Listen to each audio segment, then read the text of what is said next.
नमस्कार, सरस yoga and fitness में स्वागत है आप सभी का। आज हम बात करने वाले हैं जिन लोगों को लोअर बैक पेन की समस्या, स्लिप डिस्क या अन्य तरह की स्पाइन में अगर उनको प्रॉब्लम है तो वो किस तरह से इन प्रॉब्लम से छुटकारा पा सकते हैं। दरअसल सबसे पहली तो बात आपको ये ध्यान में रखनी है कि अगर आपको सिर्फ अपनी दैनिक दिनचर्या जो है अगर उस वजह से ये समस्या हुई है तो आप योगासनों का सहारा ले सकते हैं।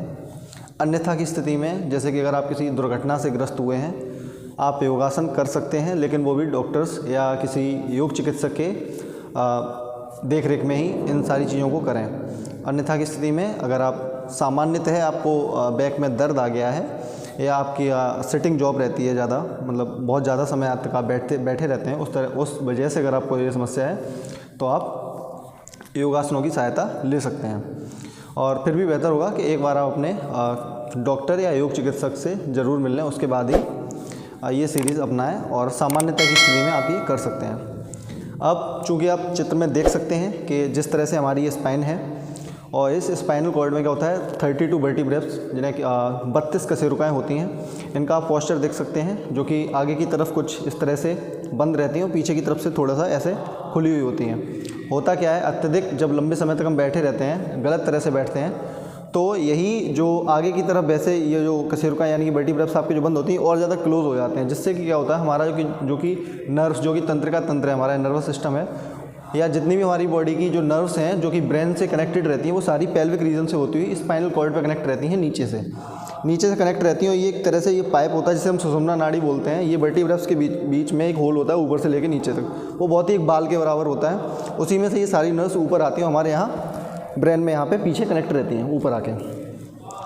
अब जब ये आगे से दब जाते हैं वर्टिब्रेस, जो कि लंबर रीजन में जब दबते हैं, वो L1 से L5 में कहीं भी दब सकता है। होता क्या है, तो ब्लड फ्लो अच्छी तरह से नहीं हो पाता है लोअर पोर्शन में, तो ऊपर के जो अपर बॉडी है तो उससे हमारा सामंजस्य नीचे की बॉडी का सही से बैठ नहीं पाता है, जिस वजह से हमें बैक पेन और लंबर रीजन में अन्य समस्याएं होने लगती हैं, जैसे कि पैर का झंझनाना या सुन्न हो जाना। लोअर बैक पेन भी हो सकता है। और स्लिप डिस्क आपको अत्यधिक, अगर आपने कभी झटके से वेट उठा लिया है, बल्जिंग आ गई है स्पाइन में, तो ऐसी समस्याएं बनी रहती हैं। तो इन्हीं सारी समस्याओं को आप जड़ से कैसे ख़त्म कर सकते हैं, और वो भी 1 से 2 वीक में ही आपको इसके रिजल्ट देखने को मिल जाते हैं।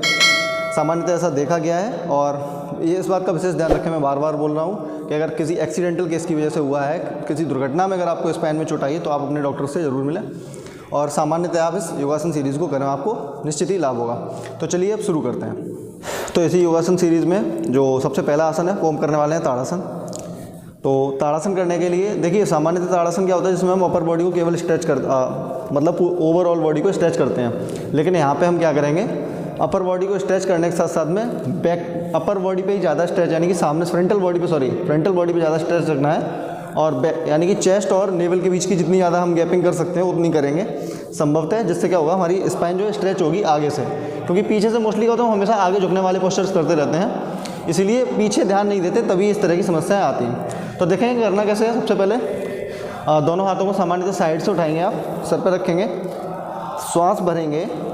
श्वास को कभी भी पेट में ना भरें, हमेशा चेस्ट में ही भरना है। कुछ विशेष प्राणायाम होते हैं जिनमें हम पेट में सांस भरते हैं, वो आगे आने वाले टाइम में बताएंगे, ठीक है। इस तरह से सांस भरेंगे चेस्ट में, और यहाँ से अगर आप उठा सकते हैं तो आप पंजों पे आइए, अन्यथा की स्थिति में आप खड़े भी हो सकते हैं इस तरह से। और पीछे ऐसे आपको आगे से स्ट्रेच करना है, आँखें खुली हुई रखेंगे, ऊपर देखेंगे।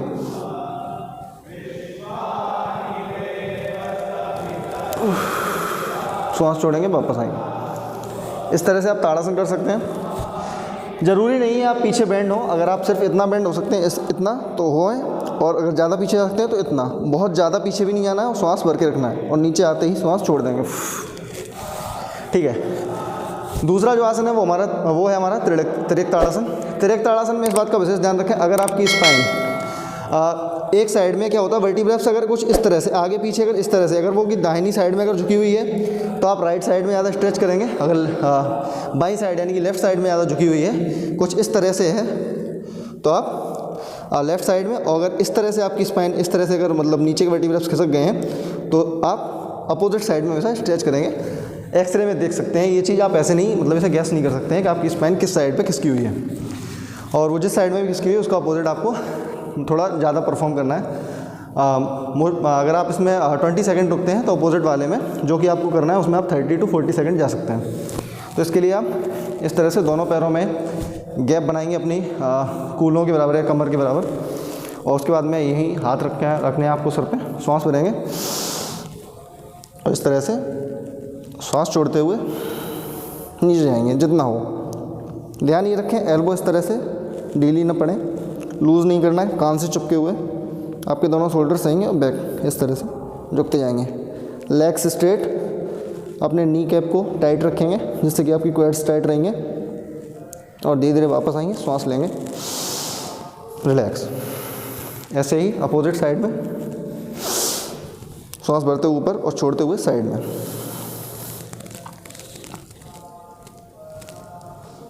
थोड़ी सी देर रुकेंगे और यहीं से वापस।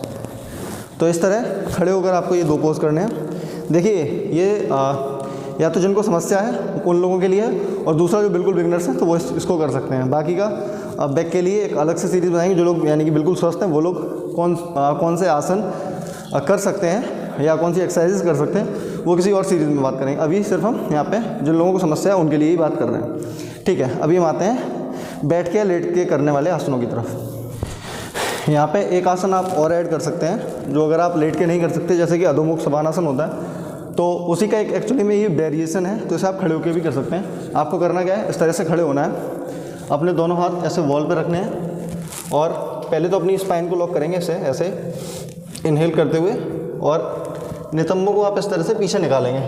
अभी जिन लोगों के क्वाड मसल्स ज़्यादा टाइट हैं तो वो हल्के से नी बेंड कर सकते हैं ऐसे, और अपने हाथों को से बीच में लेके आएंगे, एक पर्याप्त गैप बनाएंगे ऐसे, गर्दन ऐसे ढीला छोड़ देंगे, गर्दन को स्पाइन पे स्ट्रेच को फील करेंगे। स्पाइन लंबी करनी है, इतना कर सकते हैं। श्वासों की गति सामान्य रहेगी और धीरे धीरे वापस। आप 10 सेकंड से स्टार्ट करके 30, 40 और 1 मिनट तक मैक्सिमम जा सकते हैं। लेट के या बैठ के करने वाले आसनों में सबसे पहला जो आसन होगा वो होगा हमारा मार्जरी आसन, जिसे कि हम काव या कैट पोज भी बोलते हैं। करना कैसे है, सबसे पहले आपको ऐसे नी पे खड़े हो जाना, अपने घुटनों पे अपने हाथ रखने हैं शोल्डर डिस्टेंस पे, और बीच में जो गैप रहेगा वो इतना रहेगा जितनी कि आपकी स्पाइन है। इस तरह से करना क्या है, यहाँ पे आपको श्वास भरते हुए स्पाइन को नीचे बेंड करना है, चेस्ट को लिफ्ट करना है ऊपर की तरफ, ऐसे ऊपर देखना है, आंखें खुली हुई रखेंगे, और जो आपके कंधे हैं वो इस तरह से ना रहे, यूँ ऐसे खिंचे हुए। पूरी बैक इन्वॉल्व करेंगे, शोल्डर्स इन्वॉल्व करेंगे, एल्बो एकदम लॉक आपकी ऊपर देखेंगे, तो वहीं से सांस छोड़ते हुए कर्व बनाएंगे, फिर यहीं से फिर से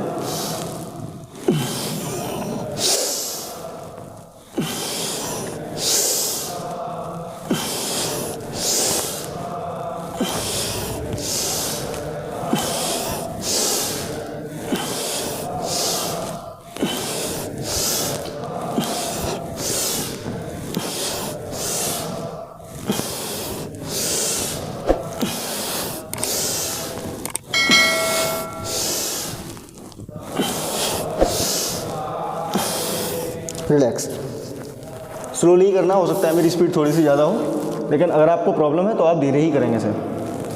इसके बाद में जो दूसरा हमारा आसन है वो है हमारा भुजंगासन।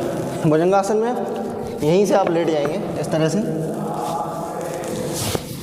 दोनों हाथों को, बहुत से लोग यहाँ पीछे रखते हैं, चूँकि हम यहाँ पुशअप्स नहीं लगा रहे हैं, सिर्फ भुजंगासन कर रहे हैं, तो आपको अपने जो हाथ हैं आप इस तरह से, अगर आप सही पोजीशन जो इसकी जाननी है तो आपके जो निप्पल्स होते हैं तो वहाँ पे आपका अंगूठा जो है वो टच एक बार करके देख लें, और उसके ऊपर ही अपनी उंगलियों को खोल के रखें। उंगलियाँ पूरी हुई खुली हुई रहेंगी, कोहनियाँ जो है वो पूरी चिपकानी भी नहीं है, पूरी खोलनी भी नहीं है, मध्य में रखनी है। इनहेल करते हुए नेवल यानी कि जो आपकी नाभि है वो हमेशा ज़मीन से टच में रहेगी, तो इस तरह से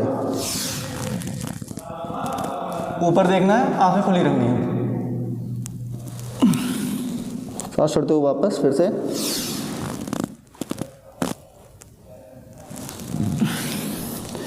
पीछे घुटनों को टाइट करेंगे, और जिससे कि आपकी जंघाएं टाइट रहनी चाहिए। फिर से एक बार फिर से रिलैक्स। इस तरह से ये भुजंगासन हुआ। भुजंगासन के बाद में दूसरा आसन जो है तो शलवासन है, और शलवासन के 2 से 3 प्रकार होते हैं। तो यहाँ पे हम पहला प्रकार देखेंगे शलवासन का। अब इसमें जिन लोगों को अत्यधिक समस्या है तो वो देखेंगे कैसे करेंगे। आपको दोनों हाथ इस तरह से नीचे लेने हैं और अपने पेल्विक रीजन के आगे रखने हैं। हथेलियाँ पेल्विक रीजन की तरफ रहेंगी। अब जिन लोगों को ज़्यादा प्रॉब्लम है तो वो एक एक पैर इस तरह से उठा सकते हैं श्वास भर के, और अपनी चिन या जो अपना फोरहेड है उसे ज़मीन पे ऐसे रख सकते हैं। ऐसे उठाएंगे, श्वास भर के रखेंगे, थोड़ी देर होल्ड करेंगे 5 से 10 सेकेंड, धीरे से वापस लाएंगे, पुनः दूसरा पैर उठाएंगे, फिर वापस लाएंगे, फिर से वापस, एक बार फिर से वापस। और जिन लोगों को उठा सकते हैं या स्ट्रेंथनिंग आ गई है तो वो दोनों पैरों को एक साथ में उठा सकते हैं इस तरह से। श्वास भर के रखेंगे, 5 से 10 सेकेंड होल्ड करेंगे, वापस, फिर से वापस, रिलैक्स। इसी का दूसरा जो शलवासन का भाग है उसमें आपको दोनों हाथ इस तरह से आगे रखने हैं, जिसे सुपरमैन पोज भी बोलते हैं या विमान आसन भी बोलते हैं। इसमें करना क्या, आपको अपने दोनों हाथ ना तो ज़्यादा क्लोज रखने हैं ना ज़्यादा दूर करने हैं, यानी कि जो आपकी स्कंधास्थि शोल्डर डिस्टेंस है उस पर ही रखने हैं इस तरह से। और उठेंगे, दोनों पैर पंजे मिले हुए और दोनों हाथ सीधे सामने, हथेलियाँ एक दूसरे की तरफ, और श्वास भर के रखेंगे और सामने देखेंगे। गर्दन पर कोई अत्यधिक प्रेशर नहीं डालेंगे। धीरे से वापस, फिर से एक बार, रिलैक्स। इसी के बाद में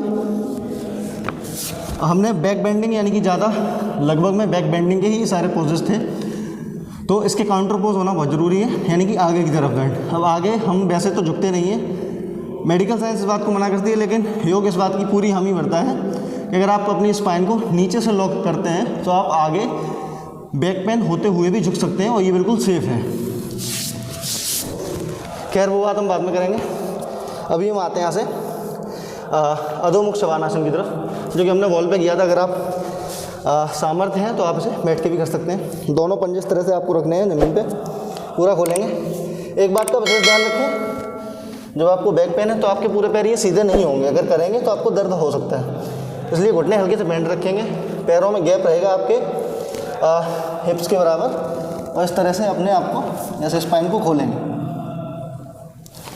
अगर आप लगा सकते हैं तो एड़ी अपनी ऐसे ज़मीन पे लगाएं, अन्यथा की स्थिति में उठा के भी रख सकते हैं, लेकिन आपका विशेष जो ध्यान है वो अपनी स्पाइन को लंबा करने पर होना चाहिए। श्वास को सामान्य रख सकते हैं क्योंकि आपको यहाँ पे होल्ड रखना है 5 से 10 सेकेंड।